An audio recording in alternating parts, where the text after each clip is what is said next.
Welcome to TBC News, our top stories. Criminal justice system under watch.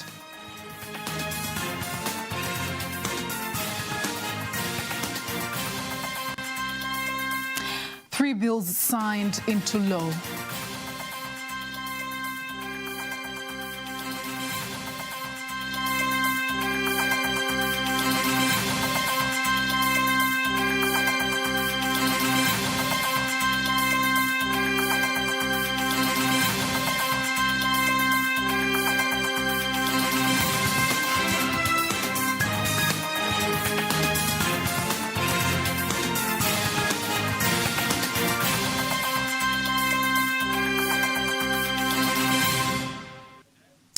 Good evening, I am Faida Gaga. You can also follow us live via our YouTube channel, TBC Online. Also, get all the latest news through our Instagram, Facebook and Twitter pages at TBC Online.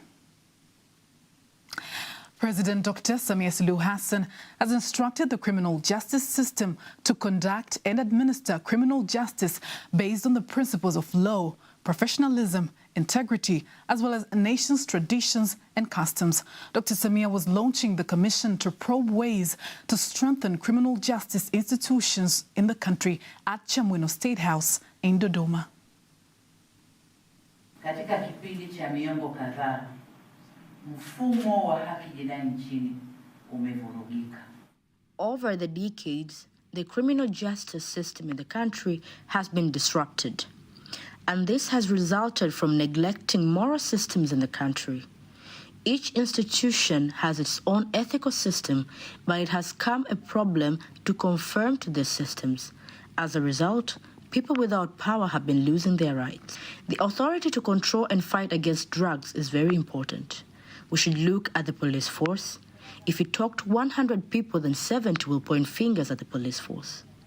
I ask the security and defense agencies to provide sufficient cooperation to the institutions that are to be inspected so that the commission can do their work. Taasisi zinazokwenda kukaguliwa mtoe ushirikiano wa kutosha. President Dr. Philip Mpango commends the step taken by the president. I congratulate you for deciding to appoint a commission to look at our system so that Tanzanians can get justice on time in their country. The institutions that will be evaluated by the commission are the police force, the Public Prosecution's Office, the Prevention and Combating of Corruption Bureau, PCCB, the Tanzania Prison Service, and the Drug Control and Enforcement Authority, DCEA. In other news, Royal Dutch Airlines KLM has resumed its regular flights to Tanzania. This follows the government protesting and allaying fears over claims of social unrests in the country. Upon arrival, after the resumption of the flights, the Kilimanjaro Airports Development Company CADCO Managing Director Christian Wakatobe says the flight had a total of 330 passengers, mostly from America and Europe. First of all, I want to take this opportunity to thank our government, Her Excellence, Dr. Samia Suluhu Hassan, of course, the Minister of Transport, Professor Makame Mnyambarawa, the Minister of Foreign Affairs, Ssagumine Tax, for all the effort that they have made to actually give the press release to the world that Tanzania is a safe country. We have no terrorism or threat or anything whatsoever. Through that, we've been able to receive KLM today. So the message was received and was well conveyed to the public and to the international world. Yes. Actually, today we are receiving about 330 passengers. Majority are coming from America and Europe, going to the tourist attraction in Serengeti, Ngorongoro, and Mount Kilimanjaro. She cited other major plans that the company has to improve services and expand the airport, which is the main gateway for tourism in Tanzania. First of all, development projects. I would say that for this financial year, we have a couple of projects that we are doing. We are buying a new fire tender. That's good. We are buying more security equipment. We are also renovating our car park, which is going to accommodate from 80 to 183 vehicles at the same time.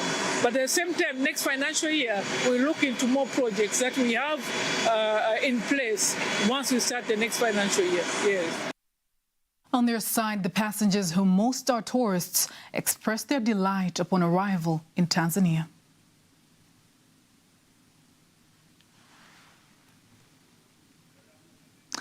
To make the airport more efficient and modern, in 1998, the government of Tanzania decided to operate the airport under the private-public partnership model and formed Kilimanjaro Airports Development Company, KADCO, which objective of managing and operating Kilimanjaro International Airport. Moving on, the president of Zanzibar and chairman of the Revolutionary Council, Dr. Hussein Ali Mwinyi, has directed the business community in the country to come up with strategic ways to reduce the prices of food products. Dr. Mwinyi had discussions with various traders at the State House in Zanzibar on the rise in the food prices in the country. He says prices of commodities, including rice, have doubled recently, causing increase in cost of living. Sisi tuone tabu mwananchi wa kawaida kununua mchele kwa 3,000. Let us have an agreement because the situation is not good. Let us sympathize with seeing an ordinary citizen buying 1 kilogram of rice for 3,000 shillings, while 2 years ago the price was 1,700. Regardless of the price on Tanzania mainland, let us accept a lack of profit for this period and let us lower the price. Since the main reason for the price increase is the shortage of products, let us decide to bring 30,000 tons of sheep, which will be a solution to this problem. Rice will be available at a cheap price, and there will be no reason to raise the price.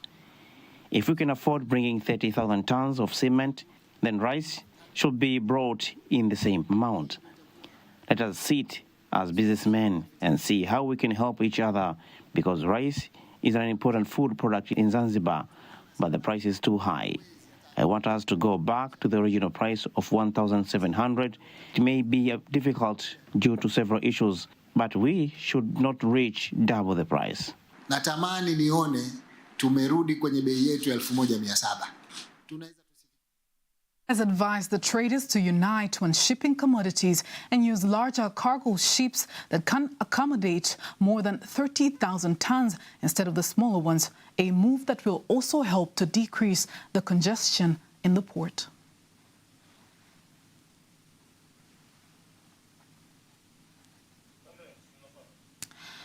Moving on, Tanzania investment is among 3 bills that have been signed into the laws by President Dr. Samia Suluhu Hassan. The investment bill aims at nurturing and increasing local participation in the economy.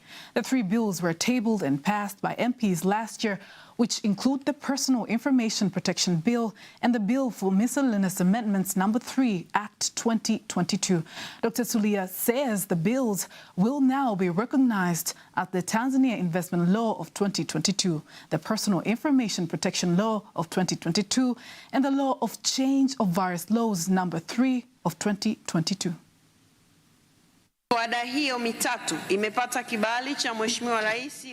These 3 bills have received the approval of the Honorable President of the United Republic of Tanzania, and now they are laws called Investment Law No. 10 of 2022, Personal Information Protection Law No. 11 of 2022, and the written laws of Miscellaneous Amendment No. 3, Act No. 12 of 2022.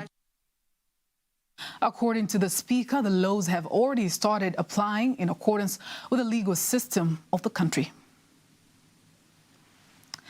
The Minister for Finance and Planning, Dr. Mwigulu Nchemba, says the government, through the Central Bank of Tanzania, BOT, has given a loan of 164.9 billion shillings to the banking and financial institutions sector in the country, which has already benefited 5,385 small-scale farmers and 21 agricultural marketing cooperatives. AMCOS Apasia Ringo has more details. Was answering the question by Special Seats Member of Parliament for Honorable Halima Mdee, who wanted to know the groups that benefited from the 1 trillion shillings loan promised by the government in the agricultural sector and its conditions. Here, Dr. Nchemba elaborates on the process of granting the loan. Serikali kupitia Benki Kuu ya Tanzania ilichukua hatua za ziada za kisera. The government, through the Central Bank of Tanzania, has taken additional policy measures, including the establishment of a special credit window. This is to encourage soft loans to the private sector, especially the agricultural sector. The terms of the special loan are to stimulate the value chain in crop farming, irrigation infrastructures, livestock, fishing, and the purchase of processing of crops for small and medium-scale farmers, as well as small and medium enterprises.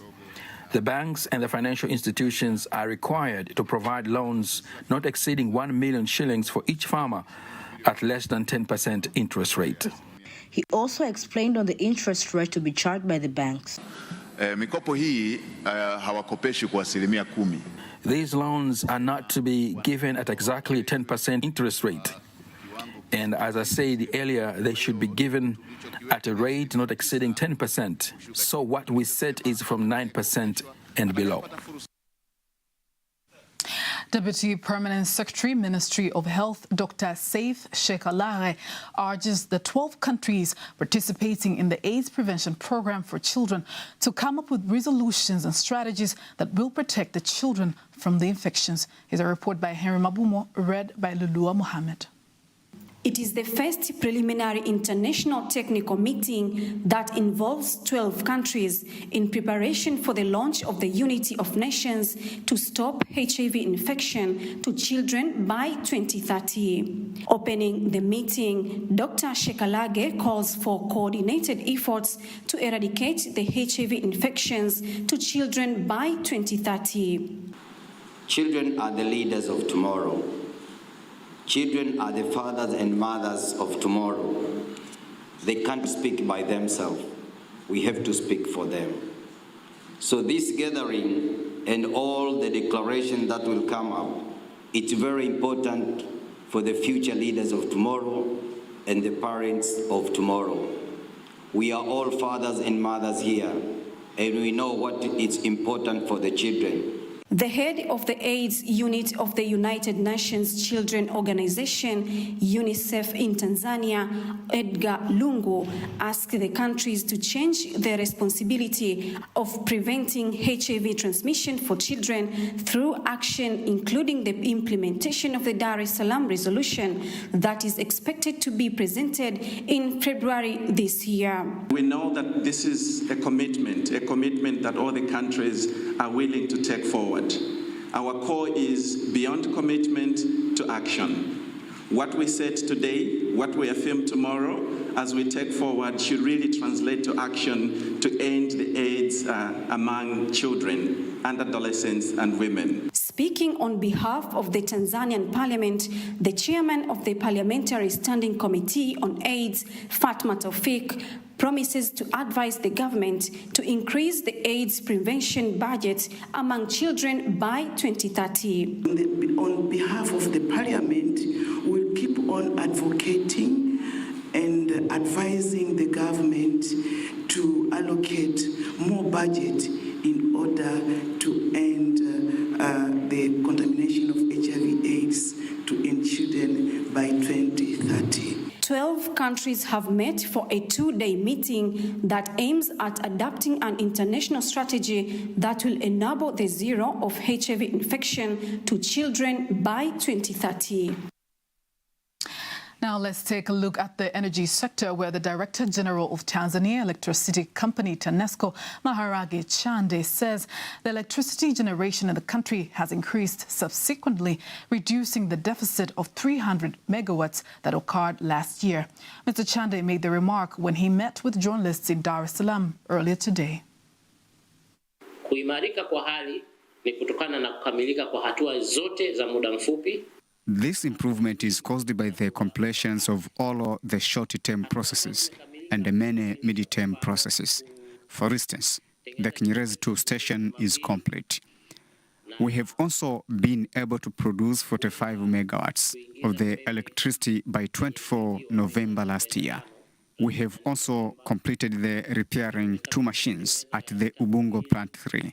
We have been able to produce 35 to 40 megawatts from 25 November and contribute to the national grid. We have also completed the reparations of 1 machinery at the Kidatu Power Station by 30 of November. We have also installed 3 machineries at Kinyerezi 1 station, and this has produced 120 megawatts. Many of these stations expect the Kidatu station actually use gas. So gas has really been helpful, but also seasonal rains have been helpful. Lakini pia vile vile kama nilivyosema mvua za vuli zimetusaidia. The increase is attributed by the maintenance of 1 plant at the Kinyerezi Station number 2, 2 plants at Ubungo number 3, the maintenance of 1 plant at the Kidatu Station, and the installations of 3 plants at the Kinyerezi Station number 1. The maintenance and expansion has enabled the company to produce over 200 megawatts. Let's head on to Iringa, where Iringa Region Referral Hospital is in the final stages of completing the installation of the CT scan test machine and the digital X-ray machine, all costing more than 1.3 billion shillings. Irene Mwakalinga has more details. The medical officer in charge of Iringa Referral Hospital, Dr. Alfred Mwakalebela, tells the members of the System Women's Union, UWT, who visited the hospital, that the presence of such advanced equipment is a great relief to the Iringa residents who had to spend a lot of money and time for the service. The celebrations of the 46th anniversary of the System Party have brought the members of the UWT in the Iringa region to see for themselves the work done by the government in improving health services in the region. UWT did not believe that they would find the modern machines that the people had been waiting for a while. Let us know if there is lack of facilities, and we will make sure that they are made available to you for the development of Iringa. The medical officer in charge of the Iringa Referral Hospital, Dr. Alfred Mwakalebela, and the specialist of the test unit, Godwin Kiwango, say that at the moment, the advanced diagnosis will be done there. The president has provided this machine to all the regions in Tanzania, and she says she will install the similar machines in all districts as well. This is a modern machine, unlike the ones existed at Muhimbili Hospital. We have a modern CT scan machine. Previously, this machine was available at Benjamin, Mloganzila, and the Muhimbili hospitals only. Currently, Iringa will benefit from this service, as it will be available here as well. So referral cases will decrease. On her part, the Iringa Region UWT chairperson, Zainab Mwamwindi, commends the government for its effort to improve the health facilities in the country and asked the hospital to consider those in need. The UWT members also visited patients in the women's and children's wards and handed over gifts to the patients. Irene Mwakalinga, TBC, Iringa. Thank you so much, Irene, for that report. And that item concludes local news tonight. International news up next.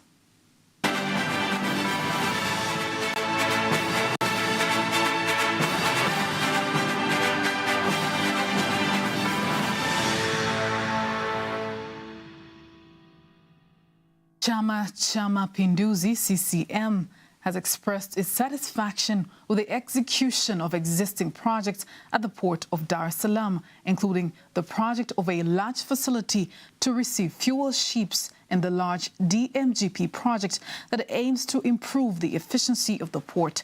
The chairman of the party's political committee in Mchafukoge Ward, Yamal Abubakar, made the remarks after visiting the port to inspect relevance of port operations in accordance with the manifesto of the ruling party, which celebrates its 46th anniversary this year.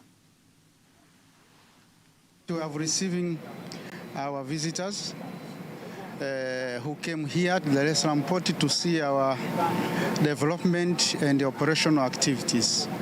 Of course, they have seen our efficiency and our operations, and even the development conducted by the government, especially on the improvement of infrastructure and equipment, operational equipment.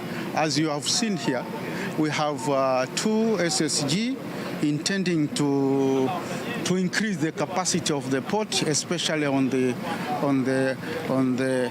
handling of container.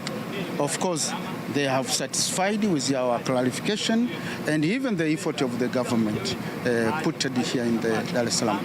This year, they're expecting to exceed the target of 20 million tons for this year, which is very good signs. I have to thank the president of this country, Mama Samia Suluhu Hassan, for emphasizing and putting more funds in this most important sector in our country.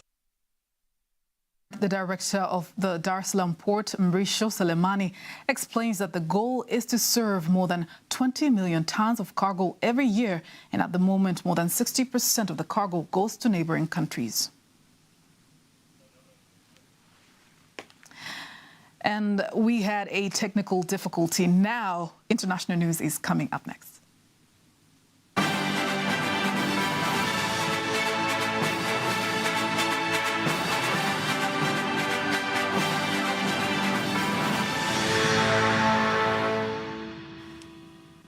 And here is international news with Apasia Ringo. The president of Namibia and the current chairperson of the SADC organ on politics, defense and security cooperation, Hage Geingob, says they had fruitful discussions regarding political and security situation in some member states of SADC. Speaking at the official opening of the SADC Troika Organ Extraordinary Summit in Namibia, Geingob says the organ will also concentrate on peace and security in Democratic Republic of Congo, Eswatini, and Mozambique. Reports of civil unrest and violent disturbances in the Kingdom of Eswatini. The then chairperson of the organ on politics and defense and security cooperation, His Excellency Dr. Masisi, President of the Republic of Botswana, deployed an organ Troika fact-finding mission to the country in July 3rd to 4th, 2021. Following up, engagements were conducted by my immediate predecessor, His Excellency Cyril Ramaphosa, President of the Republic of South Africa, who, amongst others initiatives, undertook a working visit to Kingdom of Eswatini in November 2021. The two-day summit will provide progress on review process, SADC contingency plan on the implementation of joint strategy, as well as lasting solutions on political peace and stability. The death toll in Pakistan has risen to 101 people after a mosque suicide bombing which targeted policemen in the province of Peshawar. The mosque is within a high-security police headquarters area, and a probe is underway into how the bomber got in. Pakistan's Prime Minister Shehbaz Sharif and other leaders have condemned the attack, one of the worst in the country in recent years. Sharif says terrorists want to create fear by targeting those who perform the duty of defending Pakistan. He declared a national day of mourning. The Pakistani Taliban has denied involvement after an initial claim by one of its commanders. Pope Francis is in the Democratic Republic of Congo, home to the largest Roman Catholic community in Africa, for a 3-day visit. The authorities in the country have declared Wednesday a public holiday in the capital, Kinshasa, to allow Catholics to attend a mass led by Pope Francis at Ndolo Airport. Pope Francis has asked for prayers for the journey ahead of his departure. The pontiff will stay in Kinshasa until Friday before traveling to South Sudan's capital, Juba, where he will be joined by his Anglican counterpart, the Archbishop of Canterbury, and by the Church of Scotland moderator. South Africa is considering declaring the power crisis in the country a national disaster.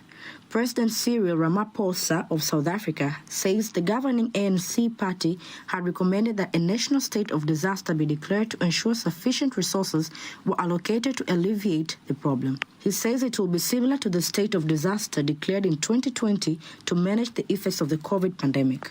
Ramaphosa says a national state of disaster will enable the government to have the instruments necessary to fully implement the challenges that South Africa is facing. South Africa has been grappling with an energy crisis for years and is currently experiencing lengthy power cuts blamed on aging infrastructure and corruption. And that was international news. Sports news up next.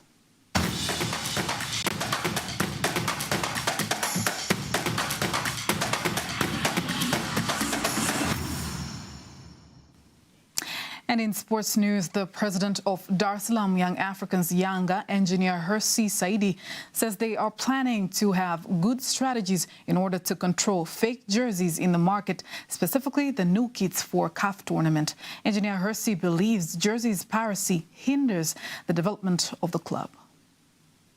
Wito wangu mimi nataka kusema hivi, waendelee kudhibiti. My advice is to say they should protect this key by any means, including arranging a specific place for sales and not everywhere. Sehemu husika za kupatikana hizi jezi. Na isipatikane kila sehemu tu naipata hizi jezi. Nilikuwa naomba sana kwa My plea to my club leaders, they should ensure as much as possible if they catch someone supplying fake jerseys should be heavily punished. Kosa lilolifanya kwenye mikono ya serikali ndio ambazo zinaweza kuzuia hivyo vitu kuingia. Kwa mara nyingi tunashirikiana na Most of time we are collaborating with the government, with the authorities to ensure no any pirates of the fake kits of our club. So it's obvious we still need government supports, and at the end of the day, our fans should be responsible in finding original kits rather than fake ones, so as to increase the club incomes. Kwa ajili ya kusupport kwenye hayo, lakini mwisho wa siku wanachama wa Club Young Africans tutengeneze utaratibu wa kutokununua hivi vitu. And that marks the end of our news bulletin for tonight. Thank you very much for sticking to the very end. I am Faida Ngaga. Have a good night.